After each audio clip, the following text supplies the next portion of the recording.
Hey, what's up, y'all? Welcome to another Gamerversary video. This is a sequel celebrating its 30th anniversary, just like the original game that I did last year.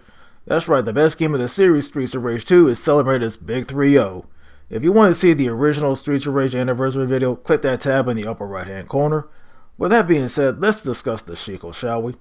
Gonna break this into different parts, and you're welcome to choose the different chapters as I discuss along. Anywho, gonna discuss the experience. First of all, what my experience playing this game for the first time, it was back in '92 when, this game first dropped. A friend of mine from high school, got the game. He told me about it, how it plays and everything. So that's cool. I've been wanting to try it for myself. But before that happened, I showed him, EGM, an issue of EGM, with Streets of Rage 2. So I showed him that. I was like, you know what? Hey, let me try this out real quick. And so once he did all that, then he let me borrow the game itself. And man, once I popped it in, I was like, man, dang, this blows the original right out of the water.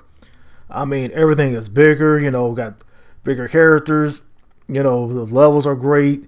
It has better flow, like animation flow and gameplay flow. I mean, yeah, just you name it, it's there. It's like whatever the original did, the sequel surpassed it in a big amount. So instead of having 3 characters, you now have 4. You have Axel and Blaze returning from the original game, but now you got new characters, Skate and Max Thunder.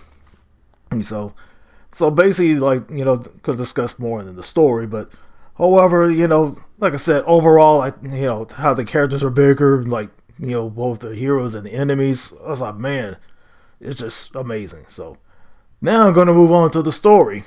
Yeah, for those back in the day that don't know the plot line, it follows out the events of the first game, where Adam, Axel, and Blaze took down Mr. X and his evil organization. So, years later, Mr. X wants revenge, so he kidnaps Adam. I don't know how he did that, but hey, you just go with it. So, he kidnapped Adam so that way he can lure, his enemies, Blaze and Axel, trying to lure him into a trap. So, like I mentioned earlier, Skate, which is Adam's brother, and Max Thunder come to join the fray, so so they can go rescue him. So Mr. X, he rebuilt his organization.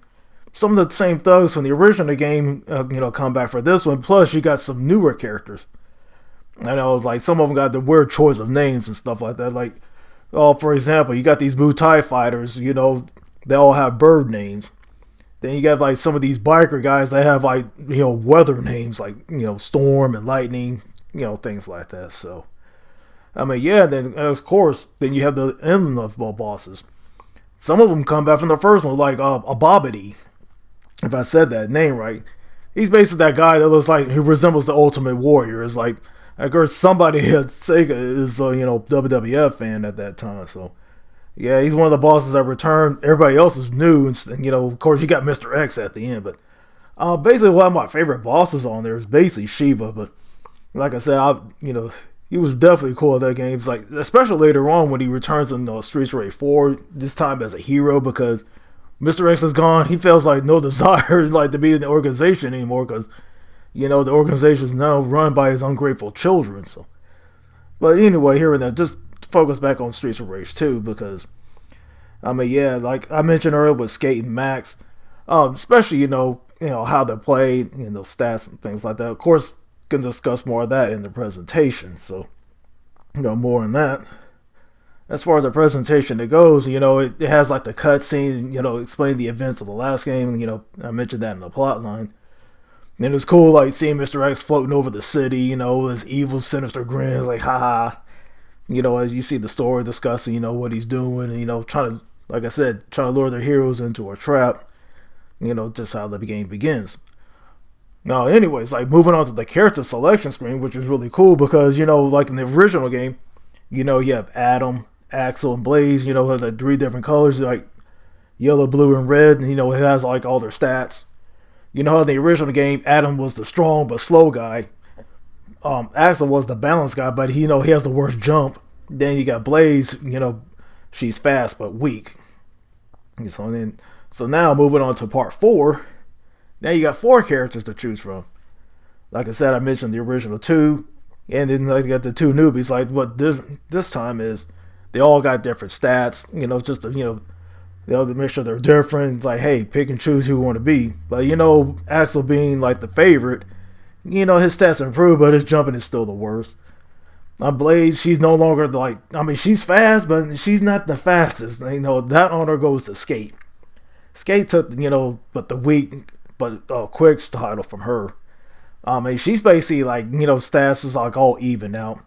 Max, he took the strong but slow title from Adams. So, hey, anybody miss Adams? Like, but in this game, Max took that title. He'll meet a big bro. Like, he's on the roids, brother. That kind of thing. So, anywho, like, you got these different level designs. Like, of course, you start out on the streets. The mean streets and all that. And you got all these bad guys coming out of nowhere. Then you go to a bar. Then, of course, you get to the first boss, and that is Barbone. Yeah, he's like that Sabat style, but, as him, he returns in part 4.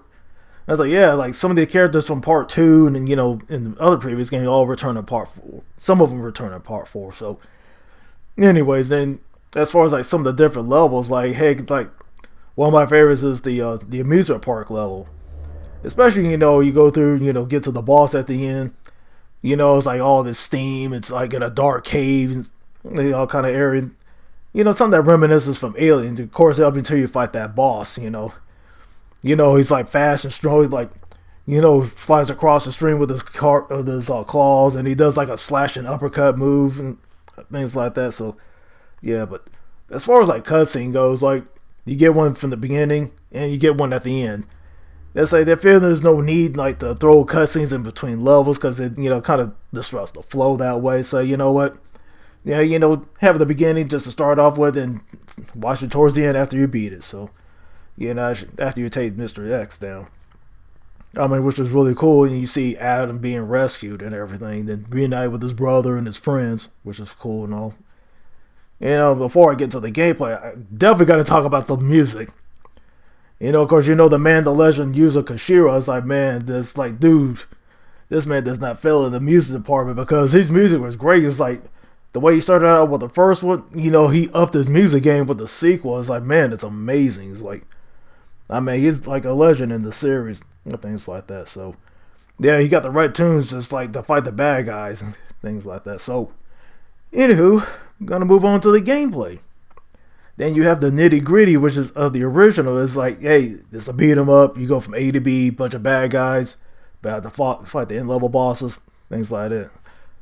However, with Streets of Rage 2, like the heroes, like, that special, that cop car drop by, shoot his, bazooka and, clear the screen. Well, not anymore. Actually, since they're not cops anymore, it's like, they develop their moves and, everybody has like their own special moves. If you do like a special move, drains your life a little bit, but you only say that for certain situations, if it's like, you're in the heat of battle, it starts getting intense, like, hey, it's getting too crowded here, use that special to get it out of it. So, of course, good thing there's food everywhere, you can always pick up food to replenish your life, so, yeah, that's here and there, but, it was also really cool, it's like, hey, like, everybody has, like, different, like, I'm gonna use Axel, for example, because that's who I'm gonna use for the gameplay, because he has this move called the Grand Upper, it's like an uppercut move and stuff like that. It's like, It seemed like he like modeled himself after Terry and stuff like that, like the way he has like uppers and stuff like that. But Terry's a fighting game guy, so anyway, so that's a different video for a different time. But however, I'm just like using him for an example, and then of course, if you want to use the special that drains his energy, he unleashes like a bunch of fury of punches, like tearing a bunch of guys up. But however, that doesn't work on Bobbity. Like I said, like Bobbity, he has like all them roids and stuff in it because he's huge and strong and stuff like that. And, like you can use the Grand Uppers against him, because he can't fight his way out of that. But it is what it is. But cause like I said, he's like one of the bosses I want to throw as an example. And of course, you got these other bosses on there. There's one called like Big Bear. He's like big Russian dude, big ball guy. Just he'll run and like still do all these punches. He'll sit there and jump on you using his ass as a weapon just to crush you and things like that. So then you got another level. You got these robots out here. I was like, dang, Mr. X has pulled out all the stops to throw everybody at you. But You know, and once you get to that last level, like all the bosses you beat previously, well, you gotta fight them all again up until you get to Mr. X. Before you get to him, then you got Shiva. And Shiva's like been the right-hand man of Mr. X, but, you know, after the third game, you know what? Mr. X is gone. It's like that honor's gone. So, you know what? You know, I had enough of those organizations. Of course, I mentioned all that earlier, so gonna move on to the flaw of the game.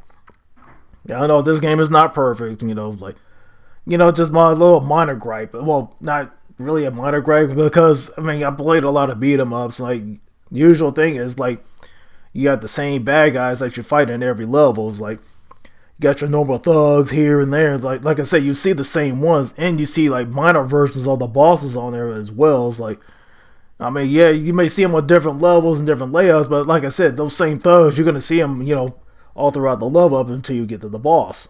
You got things like that, but is it a bad game? No. I mean, like I said, like, to some may be a minor gripe, but to me, it's not. But like I said, a game like this, like, is best, you can play it alone, but it's better playing with a friend, things like that. But that brings me to the end result. I mean, yeah, thankfully, when it comes to Streets of Rage 2, I definitely rank it, you know, highest out of all the four of them. You know, I have, of course, this game, Streets of Rage 4, Bare Knuckle 3, then Streets of Rage 1. The reason I mentioned Streets of Rage 3, the English counterpart, because to me, I wasn't feeling that game at all. It's like, I mean, Bare Knuckle 3, the Japanese version, was a much better game, in my opinion, so. Alright, well, that concludes this final Gamerversary video of the year. I definitely want to hear your thoughts about it. You know, if you played this game, drop your comments down below. Enjoy this video, drop a like. This is Sinister, be easy.